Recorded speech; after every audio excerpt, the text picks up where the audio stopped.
Beberapa waktu lalu, rekaman CCTV yang merunut perjalanan rombongan Putri Chandrawati dan Brigadir J dari Magelang hingga Jakarta, juga pergerakan Verdi Sambo di rumah dinasnya, tayang di beberapa media. Lewat verifikasi dengan metode yang cukup sederhana, melalui sinar matahari dan bayangan, kami mendapatkan sejumlah kejanggalan pada rekaman CCTV tersebut. Meski Polri dan Komnas HAM telah mengakui adanya rekayasa, tapi mereka belum detail menjelaskan bagian penting dalam kasus pembunuhan ini.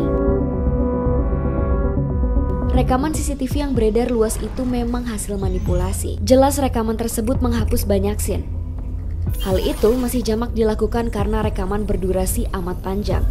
Sampai di situ, manipulasi masih bisa dikatakan wajar untuk kepentingan meringkas durasi. Tapi menjadi tidak wajar jika dilakukan bukan untuk meringkas durasi, melainkan membuang elemen-elemen penting baik berupa scene tertentu atau objek tertentu dalam frame. Manipulasi yang ini termasuk juga dengan menambahkan elemen-elemen baru atau objek tertentu dalam frame. Misal, mengedit timestamp CCTV.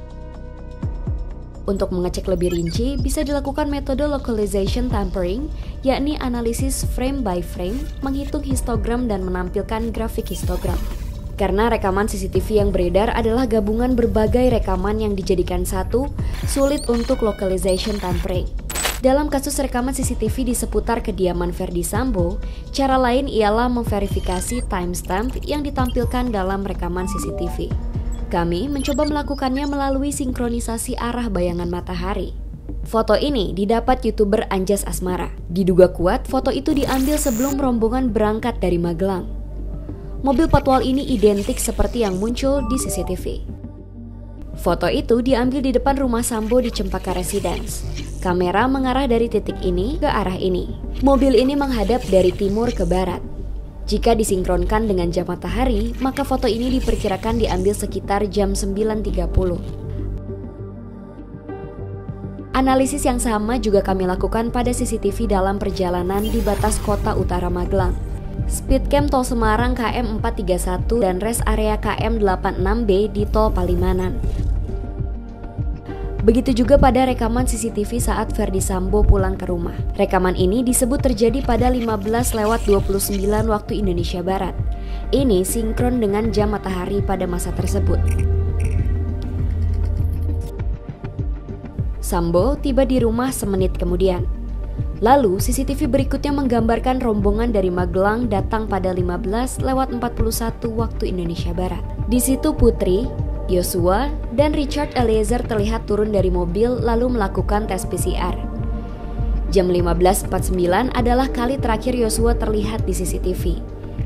Dan kejanggalan itu pun muncul. Pada 17.05, Putri disebut pergi ke rumah dinas menggunakan MPV hitam. Laju gerak mobil ini terekam CCTV di sebuah rumah di Jalan Duren 3 Barat. Dalam rekaman itu, MPV yang ditumpangi Putri terekam pada 17.09. Jika mengecek bayangan matahari, waktu dalam CCTV itu tidak cocok. Kami coba mempertajam bayangan mobil ini sehingga terlihat outline bayang-bayang. Hasilnya tetap tidak sinkron dengan jam matahari. Kejanggalan lain pun muncul pada rekaman berikutnya. Menyusul Putri, Sambo terlihat keluar dari garasi rumah di Saguling pada jam 17.10. Jika melihat dari jam matahari pada jam tersebut, bayangan mobil semestinya tak mengarah ke situ. Seharusnya mengarah ke sisi ini. Kami mencoba mengecek adakah objek lain di halaman rumah Sambo yang menghalangi sinar matahari. Misal, pohon atau benda lain sehingga menciptakan bayangan ini. Nyatanya tidak ada, ini memang bayangan mobil Verdi Sambo. Jika disinkronkan dengan jam matahari, bayangan mobil mengarah ke titik tersebut lebih cocok terjadi dalam rentang jam 11 hingga jam 3 sore, bukan 17:10. Kuat dugaan rekaman CCTV tidak diambil pada jam 5 sore, seperti yang tertera dalam CCTV tersebut. Indikasi kejanggalan ini sudah diendus Komnas HAM ketika mereka menerima rekaman itu. Ini kami nggak merasa puas dengan CCTV yang kami terima. Ya, itu dia akui misalnya ketika seolah-olah dia kan pergi ke satu tempat bukan rumah dinas ya. Terus kemudian kalau dilihat di CCTV itu kan patwalnya berhenti. Sebelumnya dibangun keterangan bahwa dia ditelepon setelah terjadi kekerasan seksual dan tembak-menembak. Tapi itu akhirnya diakuinya bahwa sebetulnya itu adalah skenario yang dia buat. Lantas siapa yang melakukan ini semua? Mabes Polri sudah terang-terangan menyebut rekaman CCTV tersebut adalah rekaman yang disita dan disusun oleh Polda Metro Jaya. Pada tanggal 22 Juli, PMJ melakukan prarekonstruksi di Aula BPMJ dengan didasari CCTV di rumah pribadi Saguling yang ditemukan oleh mereka dan sekitar TKP Duren 3 dengan berita acara pemeriksaan yang telah dilakukan oleh Metro Jaya berdasarkan hasil analisa penyidik Polda Metro Jaya. Saat itu penjelasannya Saudara FS tidak di TKP.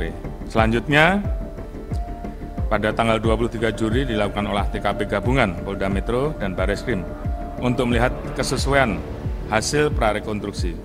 Hasil olah TKP ini menunjukkan inkonsistensi keterangan-keterangan dari prarekonstruksi yang dikumpulkan oleh penyidik Polda Metro Jaya. Sebelum beredar, rekaman CCTV sempat diputar Polda Metro Jaya saat mengundang Lembaga Perlindungan Saksi dan Korban atau LPSK. Pertemuan ini terjadi pada 29 Juli di ruang rapat Direktorat Reserse Kriminal Umum Polda Metro Jaya.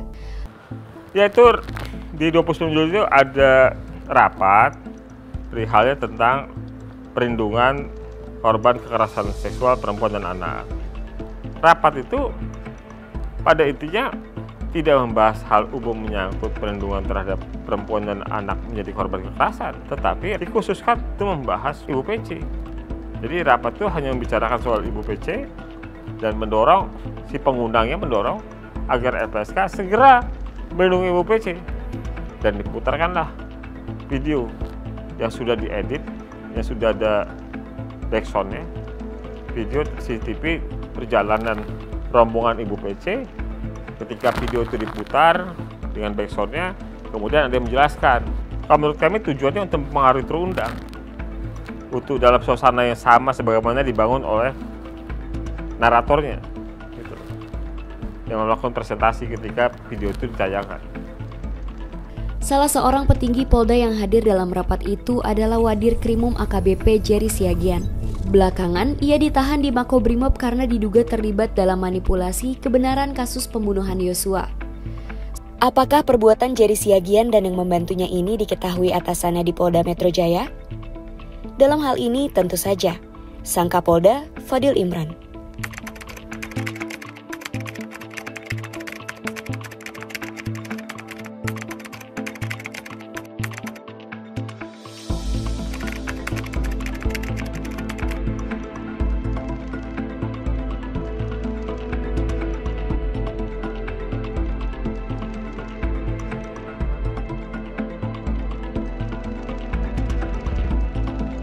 Saya Akwam, salah seorang produser yang terlibat dalam proyek liputan ini.